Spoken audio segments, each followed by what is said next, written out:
It is said that the average millionaire has around 7 streams of income. The average person typically only has one, usually from their job, which can put them in a vulnerable position financially. If you take a look at the average millionaire, it is true that they have more than one stream of income generating cash flow.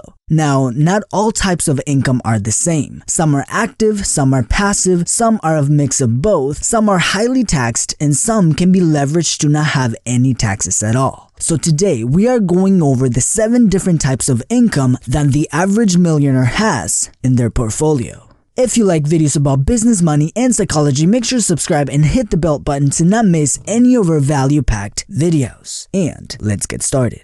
The first and most common source of income is earned income. This is what you get from a job. This includes the average worker all the way to the CEO. Many CEOs are still employees of a company. Other professionals like doctors or nurses are also included in this category. Earned income is when you exchange time for money, which is what is called active income. This can also include freelancers. Earned income is typically the starting point for many self-made millionaires. This is where the average person starts with, and it's a good way to get started, especially if your job allows you to provide for yourself and your family. But the dangerous part is staying in this category, because this type of income leverages your time, which you have a limited amount of. You only have 24 hours in a day like everyone else, so there is always a ceiling on how much money can be made in this category. This is also one of the highest taxed forms of income. Taxes in this category can go all the way up to 40% of your income, meaning some people in this category pay almost half of their earnings in taxes, depending on their income. This is great as a starting point, but we must know what other types of income are out there.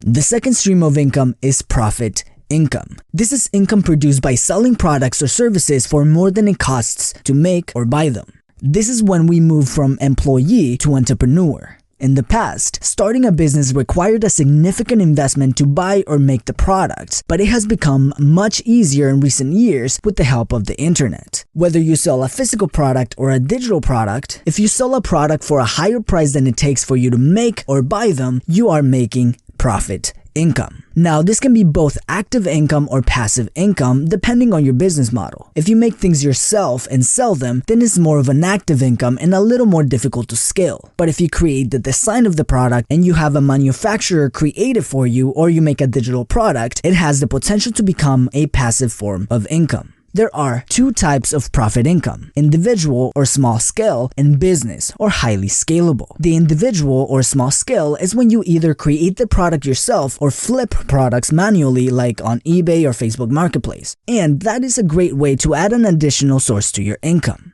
The scalable profit income comes from establishing a business and having a manufacturer, for example, produce your products instead of doing it yourself. This way, you free your time to focus on other aspects of your company, like sales or marketing. Another recent example of highly scalable business is by using digital products. Since they do not require storage, shipping, or even ongoing manufacturing, digital products are extremely scalable.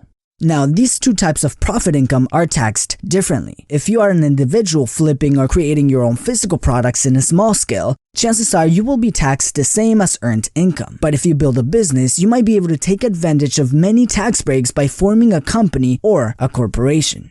The third income category is interest income. You make interest income by collecting interest on money you lended. Now, I don't really mean lending money to your friends. This is typically not a good idea. But there are a few ways to create this form of income. From lending money to the bank in the form of a bank CD, lending money to companies in form of a bond, or lending money to the government in form of treasury bills. These are typically safer ways to invest your money, but are not the most lucrative. Many of these have between a 1 to 4% return rate per year. Now, there might be a few other ways to do it with a little more creativity and higher returns, but a lot more risk. This is a passive form of income because in most cases, your active involvement isn't needed. Number 4, dividend income. Dividend income is when you invest in stocks that pay part of their profits to their shareholders. When you buy a stock in a company, you become a shareholder. Whenever the company that you've invested in reports profits, they will send a check to their shareholders, typically every quarter. As a shareholder, you are part owner of the company, so in companies that distribute dividends, you get a portion of the company's profits. Now, depending on what type of dividend you have, you can pay a lower tax rate with qualified dividends. If you make less than $38,600 in ordinary income, you pay 0% taxes on your dividend income. And it tops off at 20% if you make over $425,000, which is much lower than earned income, which can go up to a 40% tax rate. Number 5. Rental income. Rental income typically comes from buying real estate and renting it out to other people. Now, it does not necessarily have to be home rentals. This can also include commercial properties, which is real estate that can be rented to businesses, or industrial real estate, which is rented to manufacturers. Now, rental income does not have to come from real estate specifically. There are other ways to create rental income at a smaller scale. For example, many people rent equipment for various industries, or their cars or instruments, etc. Rental income is any income produced by lending a property to somebody else in exchange for money. Number 6. Residual and royalty income. This type of income is when you continue to get paid after your work is done. Whether you work on a movie that continues to be watched, wrote a book that continues to sell, or more recently, if you built a YouTube channel that continues to be viewed.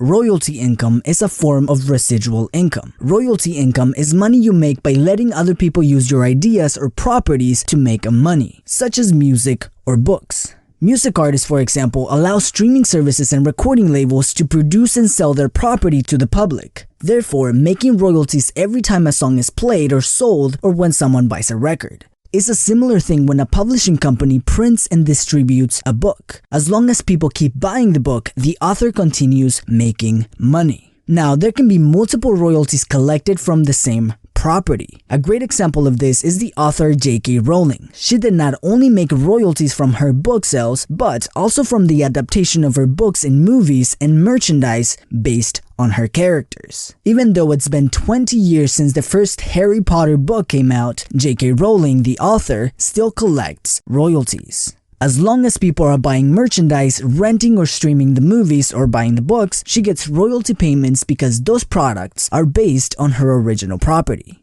Number 7. Capital gains. Capital gains income is when an asset that appreciated in value is sold. The most common ones are real estate and stocks, but there are many other assets. For example, if you bought a real estate property for $180,000 and you sold it for $250,000, you made $70,000 in capital gains income. Same goes if you bought 100 shares of a company at $20 a share and you sold them at $120. You made $10,000 in capital gains. Now, this is different than profit income because you are not buying or making a product and selling it for a profit. Here, you have assets that appreciated in market value. You don't have much control over the value increase. But the great thing about capital gains is that taxes paid on this type of income are much lower than most other forms of income. Capital gains tax range between 15 to 20% depending on the amount earned, and they can go down to 0%, such as in real estate. In many cases, if you use your capital gains you got from a real estate property and you reinvest them back into the market, you might be able to pay no taxes at all. You are able to increase your net worth tax-free. When building our income, most of us know only one or two ways of creating income, but knowing the different types of income and how they are made gives us a better opportunity of adding different sources of income into our life. Question: which source of income sounds the best to you? And which one will you add to your income next? Make sure to leave your answers in the comments below. I always like to see what you have to say. As always, thank you for watching, and I will see you in the next video.